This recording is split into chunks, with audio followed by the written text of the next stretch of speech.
The gaming space is growing really fast, from consoles to VR to cloud gaming and now blockchain gaming. If you don't know about all forms of gaming, then are you really a gamer? Blockchain Universe, virtual reality experts and gamers. Come to our events and join our community. Check us out at blockchainuniverse.com.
Oh, wait, did my commercial finish? It looks like it. Let me check here. Yeah, we're live. All right, just give me a second, guys. I'm just trying to set up. For anyone who's joining us in Altspace, you can see me adjusting the screen here so it doesn't look crazy. But hey, welcome to another wonderful Crypto Mondays. It's a wonderful Monday. We're here in VR. It is a little bit of a different Monday. Usually we start a little later and I have everything set up, but Altspace loves me, and I'll tell you why, because they have changed their settings, and now instead of having a media player where it just plays, now I have to set it up. Let's see if that works. I may have to drop it a little lower, but let's see if that works.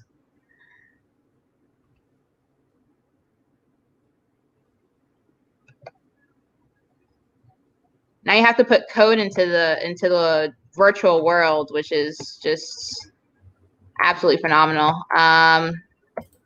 Let me see here. If I can get this to play, that would be amazing. So anyways, while I'm trying to set this up, Aggroed, how are you? I'm good.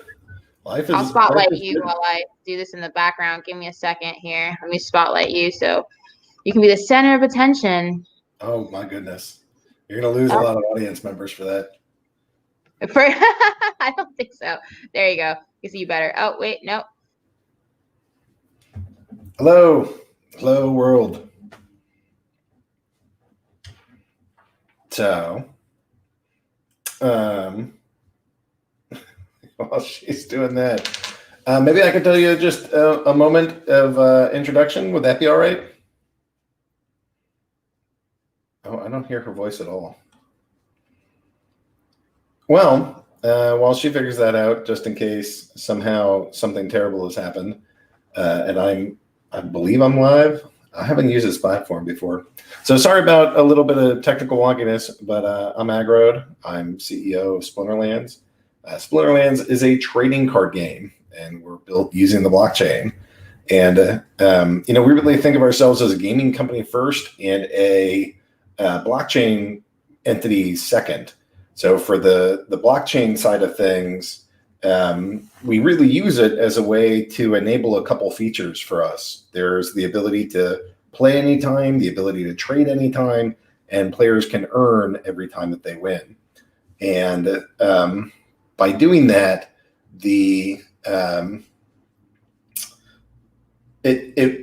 it just gives like a whole new ability set to the players, because normally like you think about the older trading card games, and in those games you used to have like a physical card, but you couldn't really like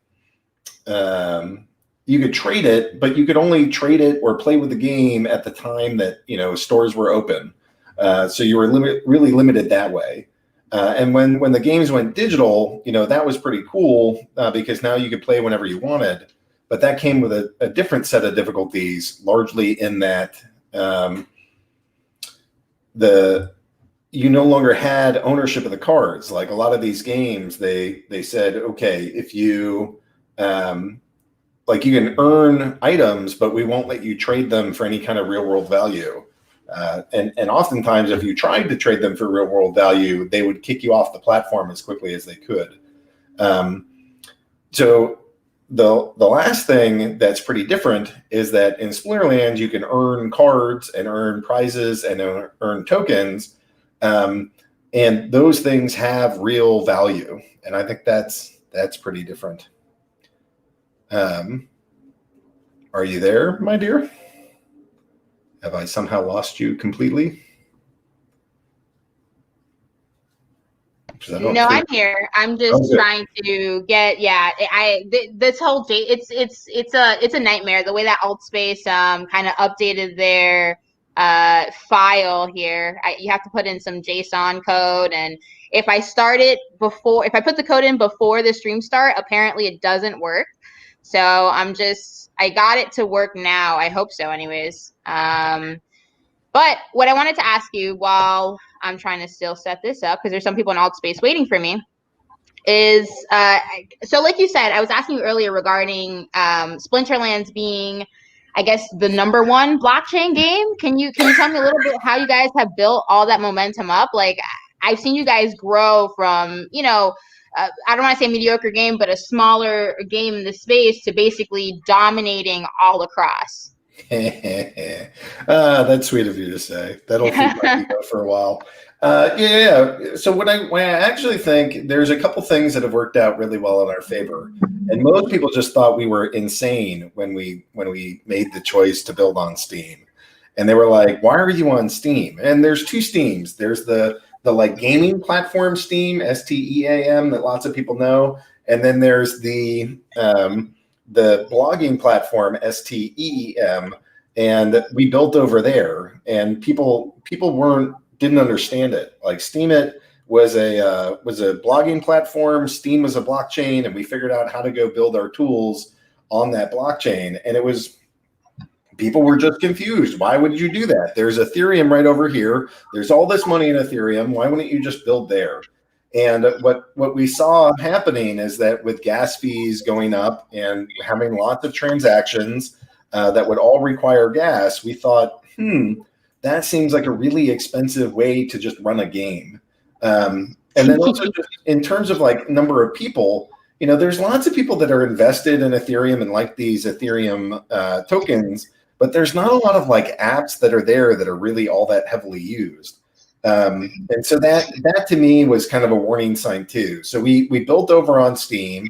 We later forked over to Hive, and there's a couple advantages that are there. The first being that Hive is a freemium blockchain, which means that you don't have to own crypto to be able to play because you don't have to pay transaction fees. And I can't state how important that is, because like, if we're really limited to just the crypto users, that universe is still pretty small. And so it's already sort of a niche game in a niche community. And if there's no way to reach into the mainstream, that's really a problem. So our onboarding process is just username and password. You don't need any kind of blockchain experience, and now you're in the game. And I think that's a pretty big and important step for this. The second piece is that Hive, like its predecessor Steemit, has this blogging platform that's a part of it. And what we're able to do, the players will purchase cards, and then they'll fight a battle, they'll post their battle or post some strategy, and they'll earn tokens while part of that ecosystem. And so not only can you like earn prizes from us, but you can actually earn tokens from Hive for blogging about it. And there's just a lot of different ways that you can earn in this game. I kind of have a key philosophy when it comes to building these things, that if I can help the people that I'm working with make money, then I will make money too. And so you can win by doing your daily quest. You can win by fighting in tournaments. You can win by just winning matches. You'll get a small amount of crypto. You can win by blogging. You can win by like renting out your cards. Like there's just a lot of different ways that you can earn prizes and earn money in this game. And it's my basic sense that if we facilitate that, other people will join. And thus far, we're the #1, and we keep growing. And I don't know. I think it's put us in a pretty good position. I think so too. You guys have been doing a pretty great job, and I mean, it's obviously a lot of work that you've been putting into it, and the community has been pushing you guys forward, and it's awesome. So I must say, because we all know what happened to Steam, how did you feel when there was that whole transition and that whole split, and Tron came along? How was that? Did that affect the game in any way, or was everything kind of seamless? That was not seamless. The the community was fairly split on what to do. Right. We had and later, as we moved, that was a fairly controversial decision. It turns out that when the day that we said we were moving was also the day that they stated that they were going to take like 60 million. How much was it? It was like 26 million Steam away from users. Yeah. And so the moral high ground was really lost when they were forking away tokens from people that already own them. Right. So that was kind of a big deal. And we had a lot of players that really liked Justin and really liked that hope for Moon through Tron. And I think we lost some people, but I really don't think that we lost that much goodwill. Because by the time that it got to, hey, we're stealing 26 million Steam from people, they kind of understood why we were moving. Right. And, that was like a technical challenge. Being built on a blockchain is not an easy thing to do. It's like somebody else controls the back end, and it's not somebody else. It's like whatever random person owns a lot of this token is now in some ways in charge of the back end. And we've experienced chain halts. We've experienced forks.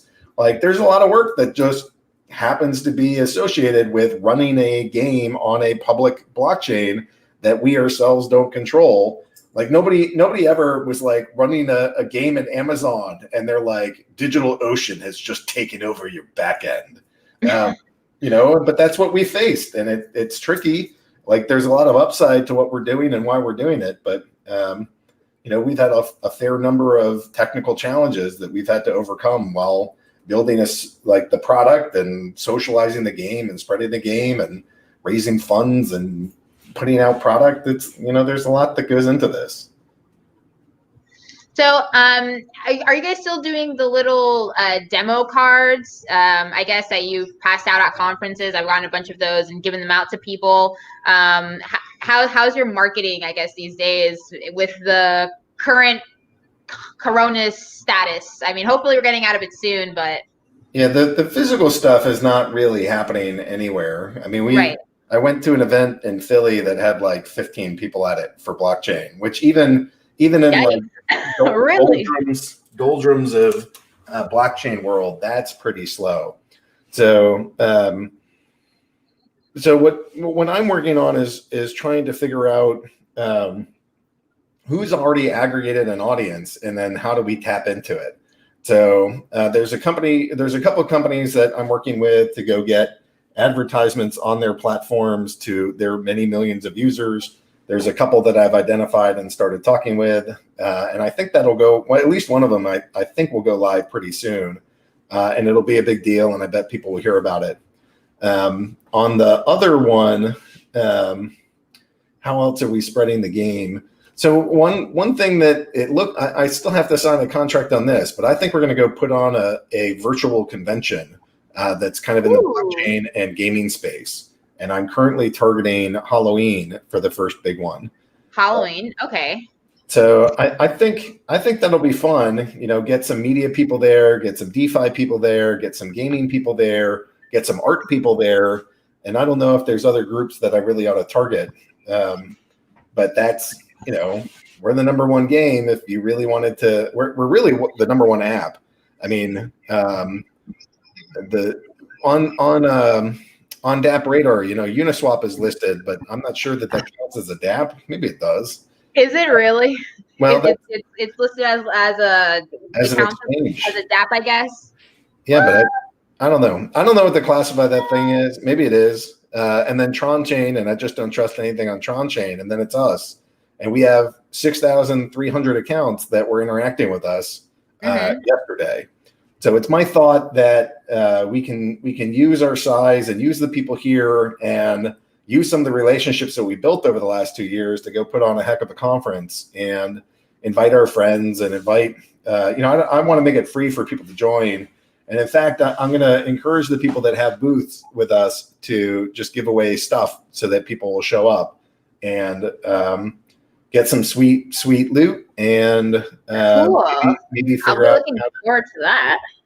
Yeah, I think, I've thrown, I don't know how many parties we've thrown in my life, but it's been a lot. I think I reached peak party back. I went to Texas A&M for grad school, and we were throwing a party, and I was walking through the grocery store, and I saw like there were a couple sorority girls in that aisle, and they were being like, "I think we're going to go to the chemistry party tonight."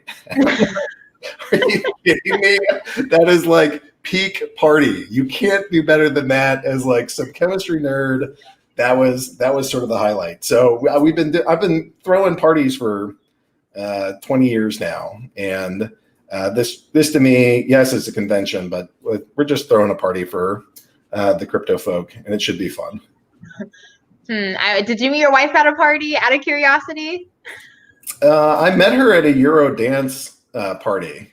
Okay. So it was like, yeah.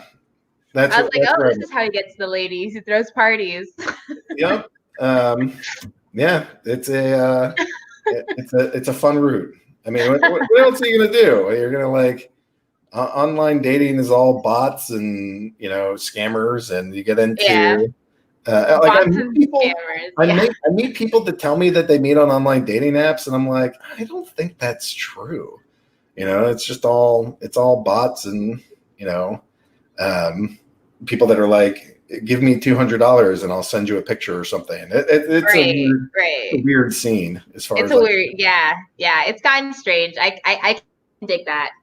So real quick, so for people, like I said, I've seen a lot of newer people who are coming into this space, and people that I've talked to, even in virtual reality, especially in alt space, they don't understand blockchain gaming. How would you describe blockchain gaming? The importance of blockchain gaming, like how is it revolutionary in the gaming like space in general? Give me your insight on that. Yeah, I think the trick is to be gaming first, and then you happen to be built on a blockchain. Right. The big gaming companies don't come at you and be like, I'm built on Amazon. We run our own servers. Like nobody broadcasts the sort of like server status that they have. I mean, the trick is really letting people know the benefits of these things, but also trying to make it as invisible to the user, the like technical hurdles that you had to overcome. So for us, we talk about you can trade anytime, and that's because we have this decentralized exchange, and you can, if you own the tokens, you can sell the cards that you own for crypto and trade that around to whatever other crypto you want or fiat. And so we don't say, hey, we're a blockchain game, you should, that's why we're cool. It's, oh, you can trade and your cards have real world value. Similarly, it's digital. So you can play whenever you want because it is a digital game. So it's got that convenience there. And lastly, you can earn while playing. I mean, like most games, if you're just like hanging out in your kitchen, playing a board game or playing, you're at your desk and you're playing some digital game, you typically don't earn anything that has real value. And here you can. And those kinds of things are really powered by the blockchain and being able to distribute rewards and being able to, just put up marketplaces and have people trade and do so trustlessly. There's just a lot of value that's packed into using a blockchain that, anybody listening, if you're like running a game, don't spend your whole life talking about the blockchain. Spend your life talking about trade when you want, play when you want, earn when you win, and the kind of like core benefits that come out of that. Because I think ultimately, as players experience this, like, how are you going to go back to the old way of doing things? You're going to be like, okay, I spent $300 I bet I spend $60 on the game. I get the game and I get some cool like unique things in game. So I'm $300 in, and now I've beaten the game. I've stopped playing. I can't sell it, and the whole thing is over.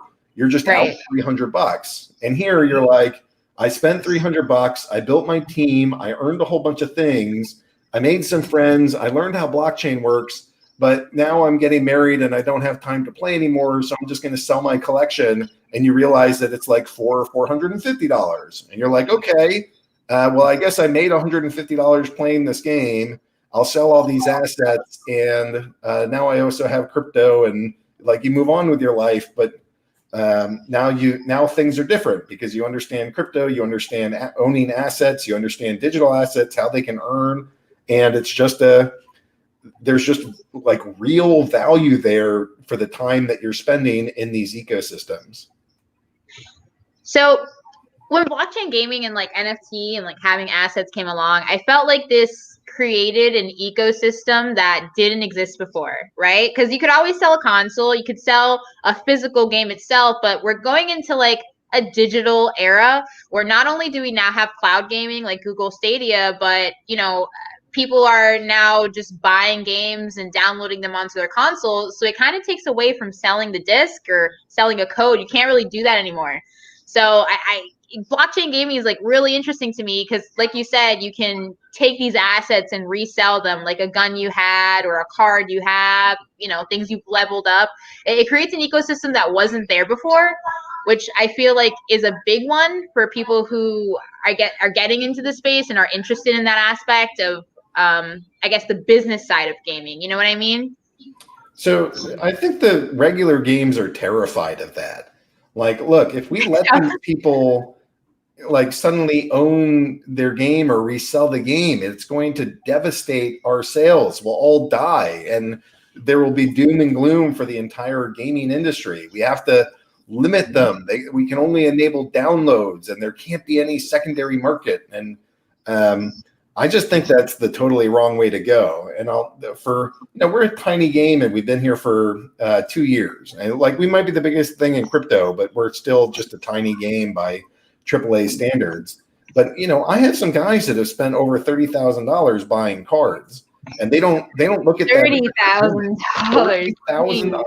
They own an SUV worth of cards, and it's not because they think that it's just fun entertainment. They want to hodl an asset or rent an asset or earn from this thing, and they see it as more than entertainment. And it is entertainment because they're playing a game, but it's also more than entertainment. So I don't know. The guys that are at these big companies being like blockchain is crazy, or we were not going there, or like it's gonna kill our revenue line if we do that, have no concept of just how powerful and liberating it is to own your assets, trade them on a secondary market. Because I lose some sales because other people are buying and selling, but ultimately, because all these things have so much value and retained value, potentially increased value, like people are willing to spend way more money on them as a consequence, because it's not just wasted money in entertainment. It's not like going to the movies and it's vaporized after that. You have an asset that you can hold, that you can use, that you can play with, that has value, that might get incorporated in other games. And it's just a different mindset, different mentality. And again, as more and more people experience this, I just have no idea how they're going back. Like, why? Wait, you want me to spend how much to get what? And when I'm done, I can't sell it? And there's no way to upgrade this? And I don't know. It's a different mentality from spending money in something to essentially staking money in something. So what I've noticed is I've seen companies almost starting to adapt to blockchain. Like you said, you felt like first came the game, then comes building it on the blockchain. Because if I'm not mistaken, I think Zynga and Ubisoft and some of these other competitors are starting to jump on the trend. So I feel like eventually we're in a Ubisoft accelerator. So they interact. It's not like they have a game ready to roll out, but one of the things that I want to do with people is that if there's like some good intellectual property that fits what we're doing from a traditional game, I feel like they should make some characters that we can pull into Splinterlands, and they can get some experience with this without having to take on all the risk. We'd send them some dollars for this or something, but they wouldn't have to build the whole thing. They wouldn't have all the legal responsibilities. They're just like, here's some IP, here's some characters that, gamers loved. I mean, take, for example, what the Tops guys did. They rolled out Garbage Pail Kids, which is like, I remember playing with that as a kid. I was like, that's like late 90s, late 80s, early 90s. Right. So that stuff is like decades old. They threw it out there as like, let's see what this does. And they sold hundreds of thousands of dollars in a single hour. So there's value here. There's customers here. There's people willing to experiment here. And there's secondary markets here. Like there are some companies where they'll like a trading card, they'll sell the card initially. And then we just saw a card that was like $4 million. But the owner, the person in the card didn't get any money for that. And the company that sold it. You said a card sold for $4 million?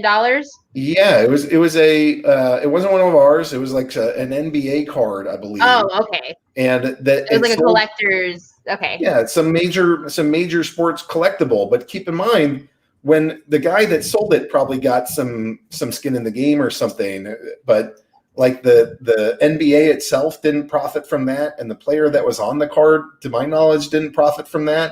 And if you're using blockchain games and contracts, then every time that something sells, there could be some money that goes back to through the market fees that go back to the players, the companies, the whatever. You can set it up however you want. It's code. It's programmable money. So there's just, again, like the mentality for the guys that don't understand it is like, blockchain is just something where it's a solution waiting for a problem. And to me, it's like, no, it's like this thing does so many things better. They're all reminiscent of what you're doing. It's just upgrading it all across the way. And it's just like in my game, I can tell you exactly how many of a certain card there are, who owns them, how many are on the market, what's the depth chart, and what's that look like. And if I wanted to like find that out for some, Michael Jordan card from a certain year, you'd have no idea how many really exist, how many were printed, how many are in the hands of collectors, what collectors have them, where they are. You just don't know any of that information. But with a blockchain game, you know all of it. So, it's not some like solution in need of a problem. It's like the guys that don't understand all of what this technology does are just going to be like a decade from now sitting on their ass wondering what happened to their business. Yeah, no, I could see that. And you're right about those things. Blockchain has a lot of tech that goes behind it. It has a lot of use cases, like more than most people realize. And I don't know, I'm just really excited to see where we increase in the gaming community. Hopefully we start to phase out some of the older habits that, only benefit the game makers and don't benefit the community. But yeah, I'm just super excited for what we have in store. I got a question here from someone. It says, how would I onboard to Splinterlands? Yeah, so we part of why I think we're successful is that we've done our best to make this as simple as possible for users. So it's like a Web 2.0. You go to splinterlands.com and you put in your username that you'd like and a password, and you're good to go. You can start testing out the game with nothing more than a username and password. And what'll happen is that over time you aggregate some cards. So you can earn cards in the game, but we make people spend $10 to go get their starter set. So you can play it for free and test it out, but if you want to earn, you have to buy that. And it kind of keeps some automated accounts and farming out of the game by doing that. So now you get in, you have, and you start, most people end up buying some cards because you can grind it out. But if you start with absolutely nothing, it's a little too slow for most people. So you buy $20-$30 worth of cards to just try out this game. And, you have an asset, you can buy them off the market, or you can just pick up packs to go play, and you start playing and you start winning. Your first match, if you win it, you'll get some small amount of in-game currency. And then you win a daily quest and you get some rewards cards. And then every 2 weeks there's a season and you end up in a good prize and you get that. And then there's tournaments and you can win there. And then, before you know it, what ends up happening is these guys come in and they spend like 10, 20, $30, and over time they trade up, or maybe they buy a little bit more, they win a lot. And then it's like a couple months later and they're like, how the hell do I have $2,000 worth of cards in here? But that's crypto. That's what happens. And then at that point they say, I should probably manage my own keys. And so they request it from the game and they get access. And, it starts with this regular Web 2.0 experience. And then by the end, they're like, holy crap, I'm like knee deep in the game. I understand crypto. I have my own wallet. I'm managing passwords. I'm earning while blogging. They're just in this whole ecosystem. And this is like our Trojan horse to get people to come for the game, and then they stay for the life-changing crypto experience. Awesome. And then last but not least, tell me where people can find you. Tell me where they can reach you if they have any more questions. Yeah, so we do a lot through Discord. We're a game, so you can go to discord.splinterlands.com. I'm on LinkedIn. You can just go to my profile there is Aggroed. And we're on Twitter, so you can do @Splinterlands on Twitter. I think I'm @Aggroed something on Twitter. And but really just go to the website, splinterlands.com. Start playing, pick up some packs, go to the market, pick up some sweet cards. And if you go into the Discord and you tell them you're a new player and ask for some help or some guidance on what to do, there's usually people that are in there that will even lend you some cards for free and help you get started and give you some advice. I kind of think we have the coolest community out of any that I've ever run into in blockchain. So check us out in Discord. It's a good group of people. Awesome. All right, guys, you heard it here first. Thank you for tuning into another amazing Crypto Monday. Aggroed, thank you so much for joining us. I'm so excited to see where, if you guys, number one, you guys need to stay number one. I don't know what you need to do to get there, but, we have a long road ahead of us.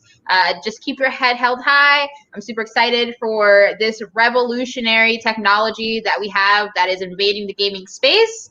And with that, I will see you guys all later. Tune into next Crypto Mondays.